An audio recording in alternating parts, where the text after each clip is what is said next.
નમસ્કાર, હું છું કેતલ અને આપ જોઈ રહ્યા છો સીબી ન્યૂઝ। અમદાવાદની સુપ્રસિદ્ધ ભગવાન જગન્નાથજીની રથયાત્રા આગામી 16 જુલાઈના રોજ ભક્તિસભર માહોલમાં યોજાવા જઈ રહી છે। ત્યારે ભામેરુ ભરનાર તેજસભાઈ દવે અને તેમના પત્ની જિજ્ઞાસાબેન દવેએ આ અદ્ભુત ક્ષણની ખુશી વ્યક્ત કરતા પોતાની અનોખી શ્રદ્ધાની સફર શેર કરી હતી। મૂળ સુરેન્દ્રનગરના વતની અને વર્ષોથી અમદાવાદમાં સ્થાયી થયેલા તેજસભાઈ દવેનો જન્મ સરસપુરમાં થયો હોવાથી તેઓ નાનપણથી જ રથયાત્રાની ભક્તિમાં રંગાયેલા છે। આ વર્ષે ડ્રોમાં તેમનો નંબર કઈ રીતે લાગ્યો તે અંગે એક રોચક કિસ્સો શેર કરતા તેજસભાઈએ જણાવ્યું કે હું ગત 28 એપ્રિલના રોજ દ્વારકા ખાતે દ્વારકાધીશના મંદિરે દર્શન કરવા ગયો હતો। બરાબર એ જ સમયે મને જગન્નાથજી મંદિરમાં ફોન આવ્યો અને જણાવાયું કે આ વર્ષે મામેરું ભરવા માટે ડ્રોમાં તમારો નંબર લાગી ગયો છે। કાળિયા ઠાકોરની કૃપા સાંભળીને જ અમારો આખો પરિવાર ભાવ વિભોર થઈ ગયો હતો। વધુમાં તેમણે જણાવ્યું કે પ્રભુનું મામેરું ઘર આંગણે આવ્યું હોવાની જાણ થતાં જ અમે એક અનોખો સંકલ્પ કર્યો।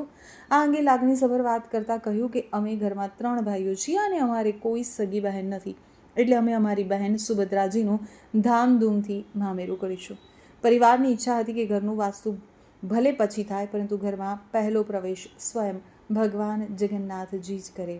આ સંકલ્પને પૂરો કરવા માટે છેલ્લા કેટલાક સમયથી રોજ 50 જેટલા કારીગરો 24 કલાક સતત કામ કરી અને ઘરને રેડી કરી રહ્યા છે।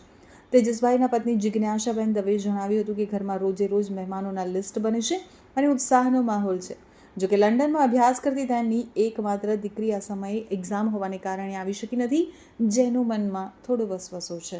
લગ્ન જેવી જ તૈયારીઓ અત્યારે ઘરમાં માહોલ ચાલી રહ્યો છે। આ 3 ભાઈઓને બેન નથી, પણ સુભદ્રાજી ખુદ અમારા નણંદ બનીને, એ લોકોના બેન બનીને અમને એનું મામેરું કરવાનું ખૂબ ખૂબ સૌભાગ્ય પ્રાપ્ત થયું છે। આ વર્ષે ભગવાનનું મામેરું અત્યંત ભવ્ય અને ખાસ રહેવાનું છે। રોયલ થીમ સાથે મામેરું કરવામાં આવવાનું છે। સમગ્ર મામેરાની તૈયારીઓ મોરની થીમ ઉપર કરવામાં આવી રહી છે। ભગવાન જગન્નાથજી, ભાઈ બળદેવજી અને બહેન સુભદ્રાજીના વસ્ત્રો માટેનું વિશેષ કાપડ મથુરાથી મંગાવવામાં આવ્યું છે, તો ભગવાન માટે ખાસ દાગીના બનાવડાવવામાં આવે છે, તેમજ સોનું અને ચાંદી પણ અર્પણ કરવામાં આવશે। ભગવાનના વાઘા તૈયાર કરનાર સોની સુનિલભાઈ વાઘાવાળાએ જણાવ્યું કે અખાત્રીજના પવિત્ર દિવસથી જ ભગવાનના વસ્ત્રો અને ઘરેણાં બનાવવાનું મુહૂર્ત કરવામાં આવ્યું હતું। આ વર્ષે ભગવાનના વાઘામાં બનારસી સિલ્ક, કલકત્તી સિલ્ક અને વેલ્વેટ કાપડ ઉપર આકર્ષક વર્ક કરવામાં આવ્યું છે। ભગવાન આ વખતે નગરચર્યાએ નીકળશે ત્યારે ખાસ મોતીવાળો મુગટ અને 6 તેમજ 7 યોગાવાળી વિશેષ પાઘડી પહેરશે। નગરયાત્રા દરમિયાન પ્રભુ ગુલાબી રંગના વાઘા સજશે, જેની પાછળનો ભાવ એ છે કે ભગવાન જગન્નાથ બનીને નગરમાં નીકળે ત્યારે તમામ ભક્તો શીતળતા, સુખ, શાંતિ અને સમૃદ્ધિ પ્રદાન કરે। આગામી 11 જુલાઈના રોજ સરસપુરમાં ભગવાન જગન્નાથજીની વિશેષ પૂજા અર્ચના થશે। ત્યારબાદ મુખ્ય રથયાત્રાના દિવસે એટલે કે 16 જુલાઈના રોજ વહેલી સવારે 9 વાગે દવે પરિવારના શિલજ સ્થિત નવા ઘરેથી એક ભવ્ય શોભાયાત્રા નીકળશે। આ પ્રસંગે અનેક લોકોને આમંત્રિત કરાયા છે। ડીજેના ધૂમ ધડાકા અને નાસિક ઢોલના ગગનભેદી નાદ સાથે દવે પરિવાર વાજતે ગાજતે લાડલી બહેન સુભદ્રાજી અને કાળિયા ઠાકોરનું મામેરું લઈ અને જગન્નાથજી મંદિર પધારશે।